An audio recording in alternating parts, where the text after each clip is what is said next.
Hello, this is a training presentation for the TinyMCE Advanced plugin, which adds extra features to your editor in your WordPress. So a few little points to start with. First of all, this toolbar toggle. If you only see one line of text, you need to press the toolbar toggle, which will give you multiple lines, and that will give you the content. That's the first thing. Second little note is if you go down to the bottom here, there's a toolbar grab section, as I call it. I don't know what we call it, but this allows me to resize our text box. I'm going to make it a little bit bigger so there's more for us to see. And the first thing we're going to do before we play around with this wonderful text is we're going to have a look at the settings. Now you get to the settings by going in the settings menu and clicking on TinyMCE Advanced. I've got it in a separate page to show you. So this is the editor for TinyMCE Advanced. I'm just going to resize the page a little bit so you can see everything for now. So the first thing is up here at the top here is the description of what the menu is going to look like and what the ribbons are going to look like. So we have a pull down editor menu which you can turn on and off by clicking this button here. So I'll turn it on for now so you can see it. Personally I don't like it, but I'll turn it on so you can see it. Then we have some of the standard buttons you expect, and underneath that some better ones, and you see we have the opportunity to add another couple of lines, and the way you add them is very simply you choose which one you want and you drag and drop it just like this. I'll put that there. Font sizes, I'll have that there. Insert media, format wants to go at the end every time. There we are. So that's insert media. What else I want? A text background. Yeah, I like changing the text background. Let's put that there. Maybe I don't want the paragraph to be there. Maybe I want the paragraph to be down here. If so, I can just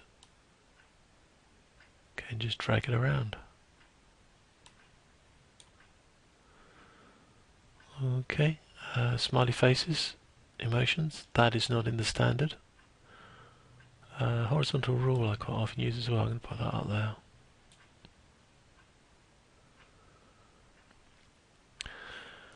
And I think that will do me. So once I'm happy, all I need to do is scroll down to the Save Settings button, which you can't see. So let's just bring it into view. At the bottom, Save Settings button. So I click on that, and then if I go back into here, I just save draft because I don't want to lose this. Save draft, and when it refreshes, up comes the menu across the top, right, which proves it's working. The rest of it's not there yet. We have to click on the toolbar toggle to activate it.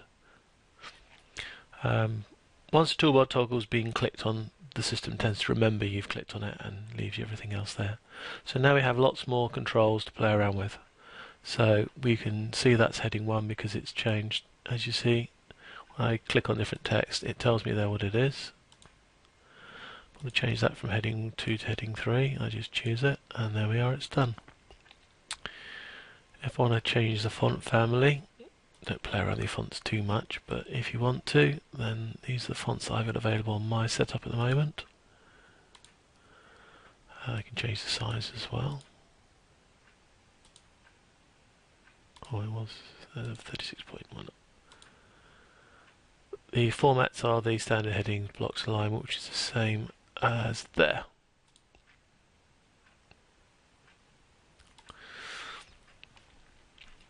One of the things I do use at the top menu for, though, is quite often when I'm doing tables. Now, there's a table there, and there's a table there. So if I want to insert a table,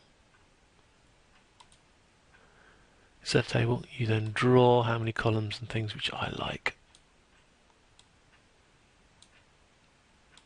And that creates my table. I can draw my table out for the size I want it to be, and then put my data in it.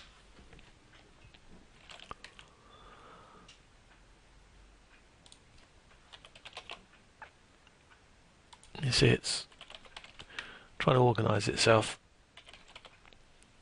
because I've given it no direction.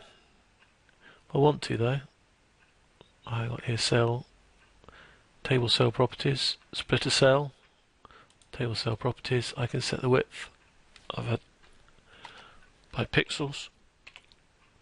I can make it so many high. There we are. And of course the others without any properties are going to fill up what's left. So you can play around the table. So let's go through everything in order to make it easier. So we've got bold, italic, block quote. Exactly how your block quote looks will depend on your theme, but that's a block quote. Then we've got the bulleted list, which we've got examples of further down here. So if I highlight that, which is click and drag, see I'm in the bulleted list. Got a circle, disc or a square. Again, this depends on your style sheet, but it should roughly agree with that. We can have a numbered list in various ways, so we can have it in Roman numerals. Whoops, wrong button. Or Greek. Greek. Never used Greek. What a great idea. Yeah. Okay. So here's another paragraph here. We can left align it, we can centre it, we can right align it. So right align it, centre it works quite nicely. These are insert links. These are typical ones you've probably seen before. So we click on an area, we put a link in. We can link to existing content, except this section is actually empty, or we can put a link in there. We copied and pasted from somewhere else. We've looked at the table. This is the undo and redo commands. Go backwards and forwards. This allows you to justify, so that's making the right hand side the same as the left hand side, even up. Strike through is quite good sometimes. How about death penalty, strikeout? This is our indent and outdent, as I call it. So this paragraph here, we may want to indent it. Actually, it's not going to make sense, is it? So I've right aligned it. So let's use another paragraph.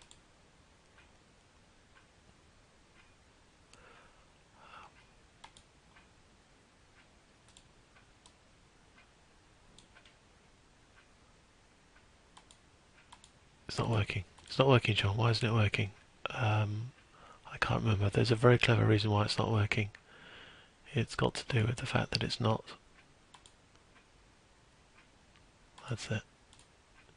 It doesn't know that it's in a paragraph to be indented, so it works now. It needs to be set up in an ordered list to work properly in a lot of themes. Paste text is really good. If you take some text from Word and you don't want to paste in all the controls and all the other paraphernalia that Word sends for you, paste as text, drops it in nice and simply.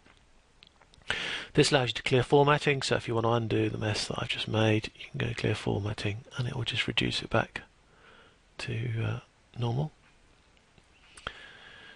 These are special characters you can put in, so the pound sign, for instance, is a special character. Don't use the pound sign off your keyboard because in a lot of cases it won't be interpreted correctly by the computer and will then look really silly. Moving along, we have the read more tag. If you have a lot of text which goes on and on and on, and you are using excerpts, by inserting the read more tag in like that, the excerpt will stop at that point. Again, you have to check that with your theme, make sure the theme's compatible. Emotions should work in most cases, but they can be broken by the themes. Otherwise, check with yours. The theme will have a lot to determine whether it appears like that or the actual image. You can also have text color, so you can change the color of something. And you're going to ask me, well, what about changing the text background? The text background control was removed for a reason I don't know in the last release of WordPress, the core program, but I understand that the new release, which is in beta now, should be around soon. That will be back in again, so text background will be returning shortly. Horizontal line I find is very useful for breaking up content that goes on forever. And then we have the controls that we've set here. The font family, the paragraph font size are obviously, formats are obvious. This is the text background, which has been added by the plugin. As I said, the real thing should be back soon. And there's an insert edit video button there. Although you've got the add media button from normal use, you won't have this, that's a special function. You've got the add media, which will work in a lot of cases, but the insert video button is for grabbing a YouTube video, putting the code in straight away. So there you are. You can go back and play around with the options, which are in settings, TinyMCE Advanced. You can play around with these and change them whenever you like, and then save them again. And if this button say you do not want, you can turn them on or off whenever you like. And I don't like the menus, as I said earlier. So save draft, and it will refresh without them. And that gives me my editor. Okay, if you have any questions, fire them over to me. Otherwise, I think it's pretty easy. It's just a question of getting used to it and play around with it. One thing I didn't say, although I sort of did hint at, is if you're bored with the order, you can actually change the order of any of these buttons, even the ones that were there as default. The only thing I would suggest is do not remove that one from the top bar. Otherwise, you may have difficulty in turning on the rest of the toolbar if it's not at the top to be clicked on.